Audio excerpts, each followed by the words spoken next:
Robert Plant is no stranger to reinvention. Once the golden god of Led Zeppelin, a lion-maned siren who shrieked his mythic way through rock and roll history. Plant has done what most legends fear the most: evolve. But this time, it wasn't about proving something. It wasn't about recapturing the chaos of youth or chasing headphone streams or charts. It wasn't, truly, about himself at all. It was about reconnecting with music at its roots and letting it take him somewhere he didn't expect to go.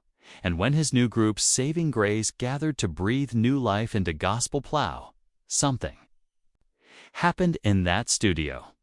Something faintly spiritual. He wasn't performing. He was remembering the first time he heard a voice that wasn't his, but felt like home. Remembering the vinyl his mother spun, the Delta blues his father loved, the ache of American sorrow woven in harmonies that made dust and despair sound like redemption. Robert once sang to crowds of 100,000. But here, in this moment, he's singing to ghosts, to the past. Two roots deeper than geography, buried in struggle and watered with sacrifice. And beside him Susie Dion, the velvet-voiced secret weapon, doesn't harmonize. She haunts. Their voices collapse into one, his raw and ruinous. Hers warm and luminous, darting through silence like lanterns in a cave. Together, they don't reinterpret gospel Plough. They become it. But to understand how Robert Plant ended, up here, preaching soul in an old Tennessee barn in the twilight of his years, you have to go back. Long before Zeppelin. Even before rock, back to where the blues live. Back to when music was something felt in the knees. He was still a teenager when he first discovered Leadbelly. Sister Rosetta Tharpe.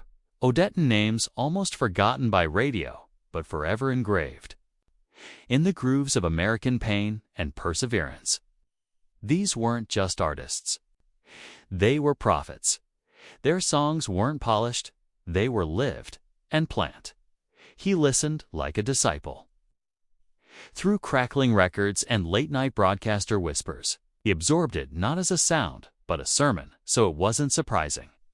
Not entirely, when decades later, after stadiums and scandals, glory and grief, he returned to the well. But this time, he wasn't looking for gold, he was looking for grit. Saving Grace wasn't formed in a press room or power lunch. It was born on back porches, in dive bars, among friends. Real musicians chasing deeper meaning. There's no label forcing this group, no hits waiting on a chart. Just raw songs played in rooms that smelled like whiskey and wood to audiences of 100 or none. But among these songs was gospel Plough, an ancient tune. Its roots tangled in slavery, revival tents, and the fields of the American South. Scholars trace it back to a line of biblical truth, Y.P. No one who puts a hand to the plow and looks back is fit for service in the kingdom of God. But you don't need a Bible to feel what that means. You just need that voice, Roberts. They didn't plan for the recording to feel supernatural. It just did. They say the take you hear wasn't even meant to be the final one. The mics were hot, but no one noticed.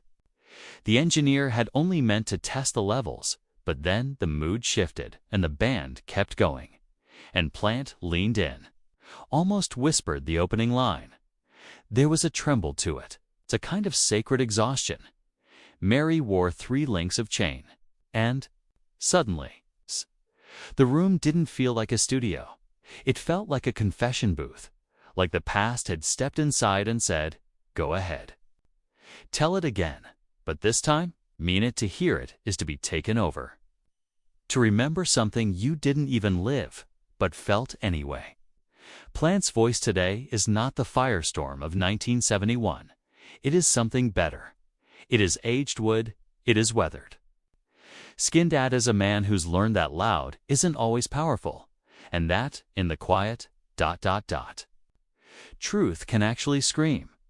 This version of gospel Plough isn't just a cover. It's an embrace of grief, resilience, grace, and grit.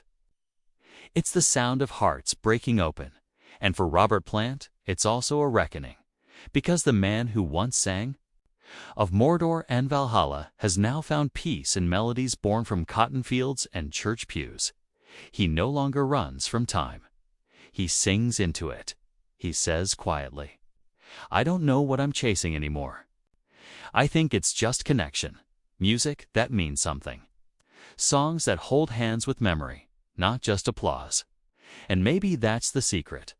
Maybe the real greatness of Robert Plant didn't happen under pyrotechnics and screaming fans. Maybe it happened here in a converted chapel in the English West Midlands, or a century-old studio in Tennessee, when he looked backward not to relive glory, but to remember what made it possible when he picked up a song once sung in chains, and sang it in reverence when he stopped performing, and just allowed himself to feel. In the weeks after her father's funeral, Kelly Osbourne began noticing ... things, little things, harmless things.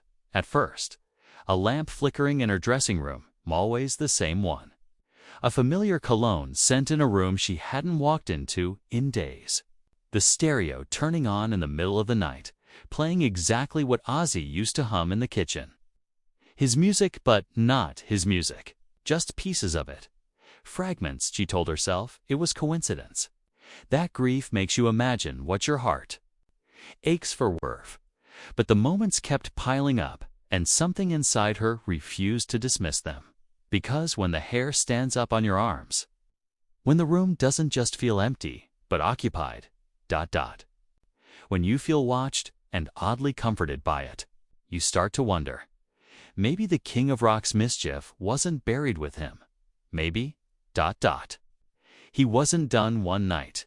Kelly came home from a long shoot. Her son was sleeping. The house was hushed, except for the soft hum of appliances. Exhausted, she dropped her keys on the counter and headed upstairs, heels in hand. And then right as she reached the top step, she heard it. Laughter. Not just any laugh. That laugh. Ozzy's laugh, gravel-throated, infectious. A sound etched deep into her childhood. She froze. Part of her wanted to run. Part of her didn't want it to stop. "Dad?" she whispered, heart pounding. Silence. She stepped into her childhood bedroom now, a guest suite with Ozzy's old records on the wall, and there, inexplicably, was his Bark at the Moon vinyl spinning, though she hadn't touched it in years. No one had now, whether you believe in ghosts or not. Something you need to know about Ozzy Osbourne is this: the line between spiritual and theatrical never really existed for him. From biting the head off a bat to collapsing into prayer before every show, Ozzy danced with the divine and the damned more intimately than most humans ever dare. So for Kelly, these coincidences, airy as they seemed, felt somehow right. And this wasn't just about a prank anymore. This was about connection, memory, love. She started talking to him in the car, in her dressing room, into the night air. Not out of madness, but out of an aching, almost instinctual comfort, she told. No one at first. Grief is strange like that. Private, messy, sacred. But eventually, she confided in a close friend. Someone who knew Ozzy intimately. It's the same friend who helped him record that legendary funeral prank. And what he told her changed everything. He pulled out his phone and played back a part of the original recording that had never been used. Ozzy's voice crackled through static. "I'll still be around, ya know," Ozzy whispered with a smirk in his tone. "Don't be scared, baby girl. The lights flicker.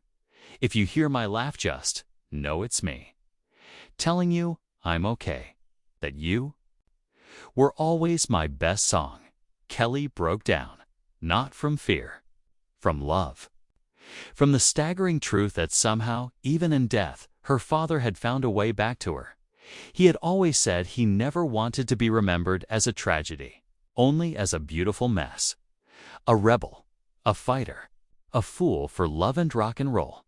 But behind the wild, attention-grabbing performances, behind the tattoos and the screaming headlines was a sentimental man, a father who recorded messages not for fans, but for family, who joked about haunting his loved ones, not as a prank, but as a promise that he'd never leave them. Not really. The truth is, Ozzy Osbourne never saw himself the way the world did.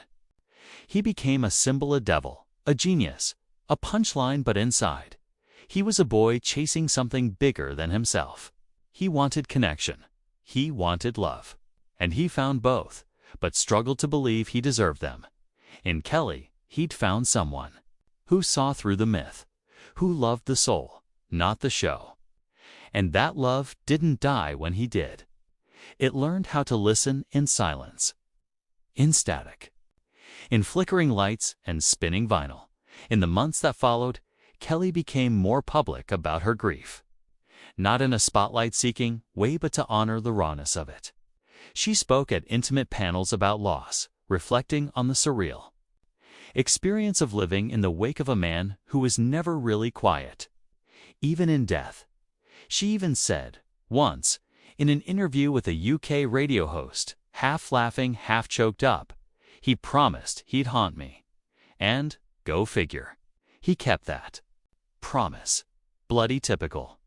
Her voice cracked mid-sentence. But not from sorrow.